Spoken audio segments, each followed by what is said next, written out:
may we know the basis of the authority of the Senate President when he issued the first impeachment calendar, Mr. President? In line with Article 1 of our impeachment rules, which makes mention of the authority and responsibility of the President of the Senate. Allowing impeachment to cross over Congresses is consistent with American practice. So when we use the Senate in the Senate impeachment rules, we're talking about, we could be talking about the Senate as the impeachment court.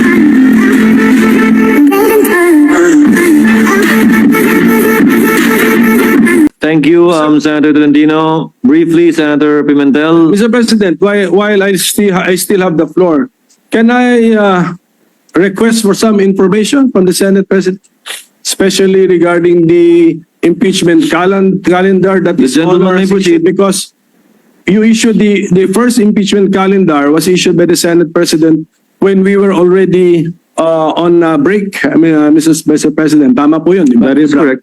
So, Mr. President, may we know when His Honor issued the first legislative calendar, impeachment calendar, which fixed June 2 as the time for receiving the House prosecutors, may we know the basis of the authority of the Senate President when he issued the first impeachment calendar, Mr. President? Article 1 of the impeachment rules, which says that the Senate President can set the date for the presentation of the articles of impeachment. Mention was made specifically of the Senate President. And also we were on recess. So the Senate President at that time, Your Honor, issued a suggested calendar of activities. I was very clear when I stated that. Subject to plenary approval when we resume, because you were already on recess at that time. The second notice sent by this representation was made also while we were on recess. And I also stated that it was subject to plenary approval and or reversal, as the case may be, given the load that we need to take up after the LEDAC meeting. So, yes, Mr. President, I noticed that no one from the majority was complaining about the original or initial impeachment calendar issued by the Senate President. So we were all looking forward to the date where there should be some action on the impeachment, which is Yes. June 2. Supposedly, yes. Yes, supposed to be. Kaninang 4 o'clock yung the prosecutors from the House of Representatives should have appeared before us to read the articles of impeachment. But then this was changed. So from June 2, changed by the Senate President also, now it's June 11 at 4 p.m. So if the authority used to issue the original calendar was based on the fact that we were on break, now that we are not on break, could not have the Senate President waited for 3 p.m. and then we discussed moving the June 2 4 p.m. to June 11 4 p.m.? Because, Your Honor, notice had to be given to the House with respect to the proposed change in schedule. And we could not decide on moving it after the House members are already here in the Senate. That was the reason behind it. That was His Honor's judgment call, Mr. President. Yes, Mr. President. Yes, Your Honor. Just on another matter, Mr. President, yung appearance ba ng House prosecutors ay nasa Senate impeachment rules or you just took this from American practice, Mr. President? It is not in the rules. That was lifted from American practice because what was done before was that the majority leader, the Senate majority leader, was the one that read the articles of impeachment that was referred to the Committee on Rules that triggered the convening of the impeachment court. When we researched on it, we thought it was more proper, given that we should have no part in it, in the impeachment trial, in the prosecution of the impeachment case, that the prosecutors should themselves read the articles of impeachment, as is the practice in the United States, where we lifted most of our impeachment rules.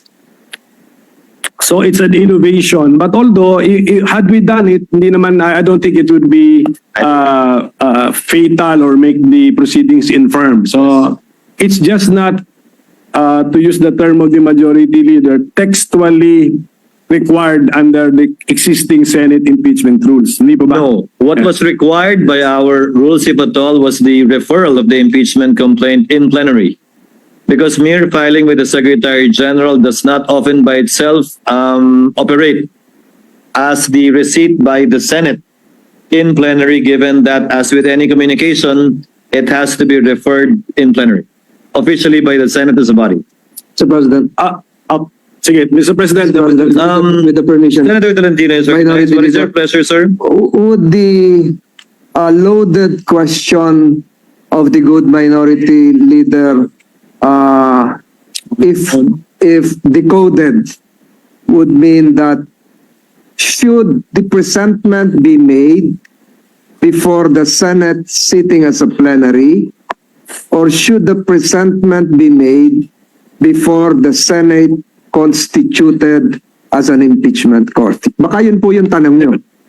But it was a Senate President to research on American practice. How do they do? How do they plenary. do it in the United In States? plenary, Your Honors, not as an impeachment court. Because again, mere receipt by the SecGen does not operationalize or start the process of impeachment. Any communication, and that is a communication from the House, must be referred by plenary to the appropriate committee for proper action. That in turn will now trigger, if at all, the convening of the impeachment court, where the regular processes would now be followed, such as the issuance of summons, etc., etc. May we know the rule, Mr. President, that it I'm should sorry? be? May we know what the specific rule? Is that in the rules, or is that by practice or costumbre? Tingnan niyo ano rule. Under Rule 3, Paragraph 2, upon presentation of the articles to the Senate shall specify the date and time for the consideration of the articles. Yes, but So the articles need to be presented to the Senate. yes, but so your Honor is reading our Senate impeachment rules. Yes. Correct. So when we use the Senate in the Senate impeachment rules, we're talking about, we could be talking about the Senate as the impeachment court. Because We it's the have- Senate. And by virtue of the procedure in Articles 1 to 3, we have not yet convened the court, Your Honor. For example, succeeding rules in our impeachment rules, 4 onwards, would pertain to the Senate already as an impeachment court, because that is already the trial proper, beginning with the issuance of summons. Mr. President, the second sentence already contradicts His Honor, because it says, second sentence of that second paragraph of Rule 3, unless the Senate provides otherwise, it shall continue in session from day to day. Session na yan as court. Kasi until final judgment eh. Yun na yun eh.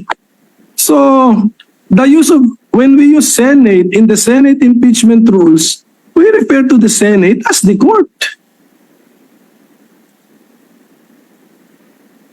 Mr. President, According to the Secretariat, Your Honor, the dividing line is when we take our oath as senator judges and convene as such. Because we will be wearing 2 hats, Your Honor. As senators, performing our legislative and legislative function, and as members of the impeachment court, performing our sui generis function. And these are 2 distinct, if at all, hats and functions that we would be performing. That's why we have to adjourn session and convene as an impeachment court, and vice versa if we want to revert back as a plenary. Well, Mr. President, ano na lang, for so as to, Mr. President. our staff can revisit. Ito yung sentence natin, ano? Second paragraph of Rule 3 of the Senate impeachment rules. Upon presentation of the articles to the Senate shall specify the date and time for the consideration of such articles. Unless the Senate provides otherwise, it shall continue in session from day to day until final judgment shall be rendered, and so much longer as may in its judgment be necessary. So, are we using the word Senate in one paragraph in two concepts? One as Senate legislative body and the other as the court? I believe so, Mr. President, Your Honor. But again, since these manifestations, also the manifestation made by our distinguished majority floor leader himself earlier, after these manifestations are made, these matters and these statements will be referred to the Committee on Rules for them to look into it. We have time, Mr. President, Your Honor, to resolve this matter in due course in the next couple of days. Mr. President, Yes. if I can direct this question to the good minority leader. The Senate, even if not acting as an impeachment court, pwede po bang tumanggap ng mga non-members of this chamber to speak or make a presentation, presentment? Di po ba naaalala natin ng mga nakaraang panahon, pumupunta rito yung President of Vietnam, if I'm not mistaken, distinguished guests of this chamber are allowed to speak, not just honored. Ganun po ba yung sinasabi nyo? Na baka are the members of the House, though constituted as panel of prosecutors, can they enter the Senate, this chamber, constituted as a plenary or as an impeachment court or both? Pag pinapayagan ng Senado. Baka ganun po siguro ang gustong malaman ng ating minority leader. Just for the information of the majority leader, yung appearance of the House prosecutors before the Senate kanina sanang 4 o'clock, June 2, appeared in the impeachment calendar prepared by the Senate President. Hindi ako may idea nun. At saka, when we read our Senate impeachment rules, wala din dun yun. So they will be appearing before an impeachment court. That's why this is the request for information. Now, what did the Senate President have in mind when he scheduled this for June 2? And I think it's clearly, since 4 p.m. siya, it's clearly an appearance before Senate. Yes. The plenary session of the Senate. Again, the basis is U.S. practice. That is how they do it in the United States, where we lifted portions of our own impeachment rules. That's where it came from. Practice and precedents in the United States. And per our legislative rules, we can waive the rules so that we can allow suspend the rules to allow it. Diba dito, recently nagsalita rin si former UN Secretary Korean, General. South Korean. The South Korean. Yes, the UN Secretary General. So That can be so we allowed. can do it. Yes. Again, that can be allowed. Again, plenary action is necessary and the plenary will decide on this matter. So just a few more requests for information, Mr. President. So, Mr. President, His Honor, around 4 days ago, sent notice that the June 2, 4 p.m. appearance of the House panel prosecutors will be moved to June 11, 4 p.m. Yes. So, okay. Now, what is now the calendar that His Honor has in mind? Kasi dati meron kang June 2, 4 p.m. appearance, then June 3 morning, we convene the Senate as an impeachment court. So where is that? Where is this convening now? Where is it now when you move the appearance to June 11? Sabay na po, because by that time, by June 11, wala na rin po tayong hinahabol na kailangan i-second or i-approve kung meron man ratification na lamang ng mga bicameral conference committee reports. And we will be doing both at the same time. If at all, the reading of the articles of impeachment, the referral to the Committee on Rules, the convening of the impeachment court, if at all again, the oath of the senator judges, if at all again, all that we can do as an impeachment court would be to issue summons. Yes. Requiring the respondent to answer within 10 days. But were we sent notices na ganun ang mangyayari? I'm sorry? Were the senators sent notices or informed that after the appearance of the House panel of prosecutors, there's a possibility that we will convene as a court? That was- para ready kami. Wala pa. Wala pa nga po. Kaya malapit pa. na po yung June 11. Wala pa naman talaga eh. Kasi nung pinadala yung notice na yan, it was addressed, if you notice, it was addressed to the House that they will be presenting the articles of impeachment on that date. The notice insofar as the impeachment court itself is concerned, these discussions would be very helpful, Your Honor, because this will be part of how the Senate as a body will be deciding on what to do after the articles of impeachment shall have been read and presented before the body. Yes, but Mr. President, nung in-issue kasi ninyo yung impeachment calendar last February, at least you were that detailed na sinabi nyo na po yung convening of the impeachment court. Ngayon sana po, nung i-defer si June to appearance, sana pati po yung convening as an impeachment court, nasabi na rin when that is para may idea. Well, thank you for the opportunity to clarify. Since that is our last day, this representation has no intentions of actually convening the court, if at all, on another date other than the 11th, unless the Senate as an impeachment court provides otherwise. So we will be convening on that date, barring any unforeseen circumstances, barring any procedural motions that will be made, and will be settled by the plenary at that time.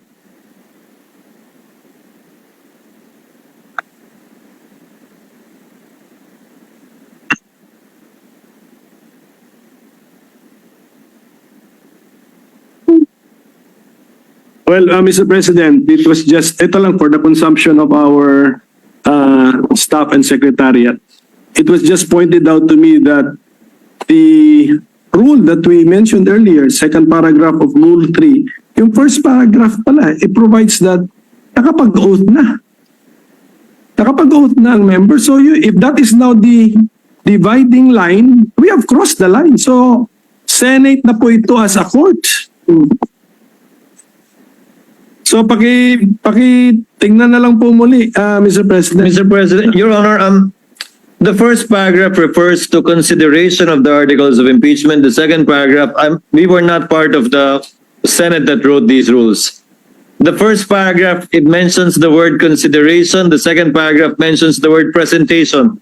In terms of time, presentation should come first before consideration, although as it appears in our rules, consideration was mentioned first in the first paragraph and before presentation in the second paragraph.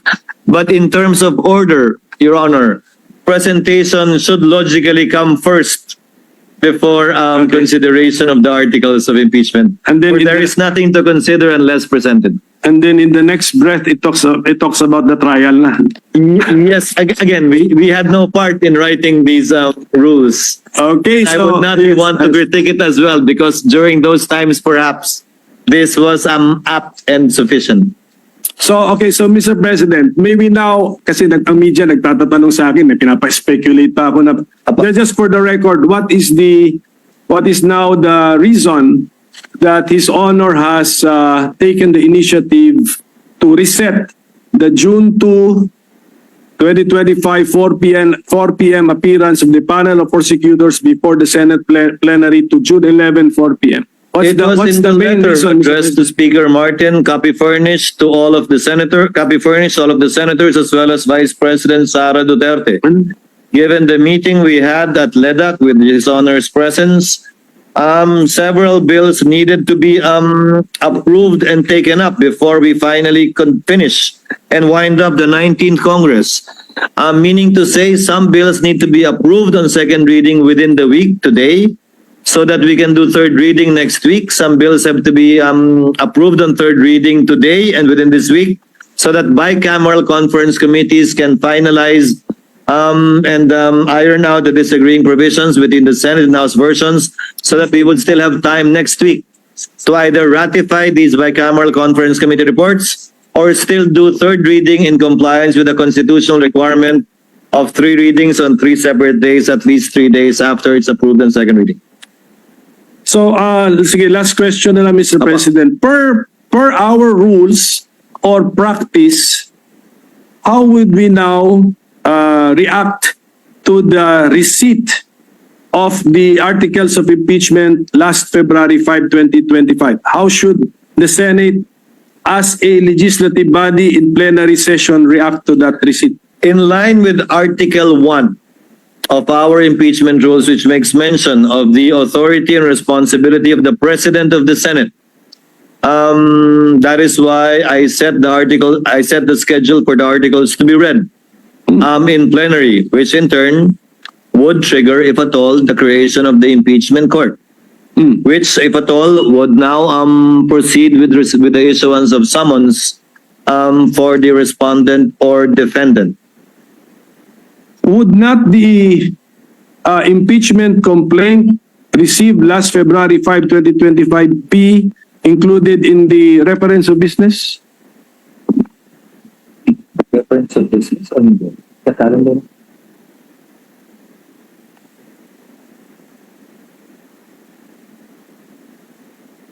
Ano ito? Ito ba in person versus person? It will be included in the reference of business, yes. Supposedly today, kung natuloy tayo today, but on June 11, so that it can be included in the agenda for that particular day. Well, that's my point, Mr. President. Kung i-reference of business, why are we not doing it today? Anong damage kung gawin natin today? Pwede rin naman. Hindi pa tayo nagbabasa ng reference Yes, of yun na nga. business. Sure. Pero wala to. Are we doing it today? Kasi February 5 pa yun. That's why I'm mentioning the date that it was received, February 5. So can we include it in the reference of business today? Kasi parang mas normal eh. Mas normal yun eh. Kung We will look into it, Your Honor. I tend to agree with this Honor's position. We will take it up with the Secretary. It's just normal, Mr. Yes, President. yes. Received last February 5, we're reporting out today. Okay?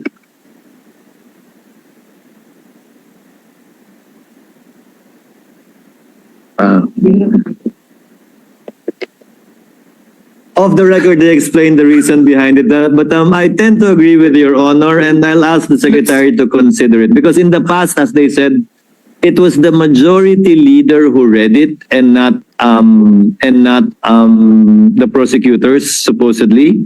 So it was included in the reference of business, referred to the Rules Committee, and the majority leader was the one who reported it out, quote unquote. But now, given that it's the prosecutors that will read the articles of impeachment, again, following U.S. practice and precedent, the Secretary thought it best that it will be included in the agenda on that day because there is no referral to the Committee on Rules. But again, we will look into it and we will take the suggestion of the gentleman in light of the points he raised in connection with that. Because I believe there should have been also a letter accompanying the impeachment complaint. There must have been a cover letter from the House. So, parang ganon. So we can... Only by the section, not by the Speaker nor any member of the House. Yes.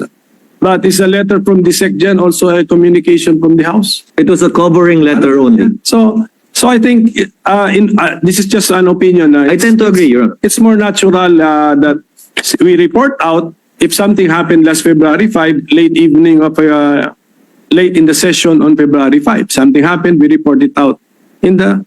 So it's more natural if we report it out immediately, Mr. President. So I tend to agree, Your Honor. That's again. my point, Mr. President. I will take it up with the committee secretary. So with that, Mr. President, I thank you for answering my questions. Thank you, Your Honor. I just wanted to request some information. Thank you, Mr. Thank you, Your Honor. What is the pleasure of the Honorable Honteveros? Salamat, Tabi, Mr. President. Gusto kong magdagdag ng point dun sa binanggit pareho ng majority leader, ng minority leader, at pati ng Senate President. Yung references sa US practice and precedent. Kaugnay nung isa sa mga issue na pinag-usapan dito sa floor. Kung pwede ba o dapat bang mag-carry over yung impeachment process mula sa 19th Congress hanggang sa 20th Congress. And I would just like to put this on the record, Mr. President.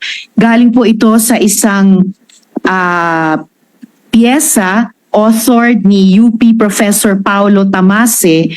Nag-appear po sa June 2025 issue ng Philippine Law Journal. Sabi po dito, Emerging Issues in Impeachment, page 19 dun sa journal, Allowing impeachment to cross over Congresses is consistent with American practice.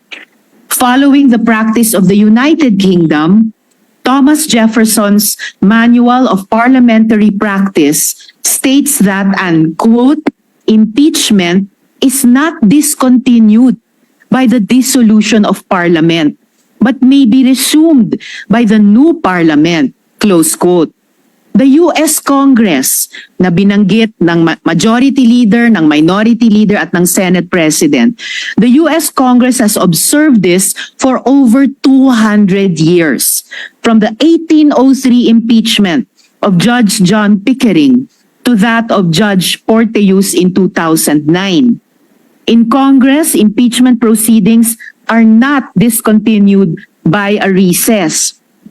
The following impeachment proceedings extended from one Congress to the next. 5 halimbawa, Mr. President, sa article na ito.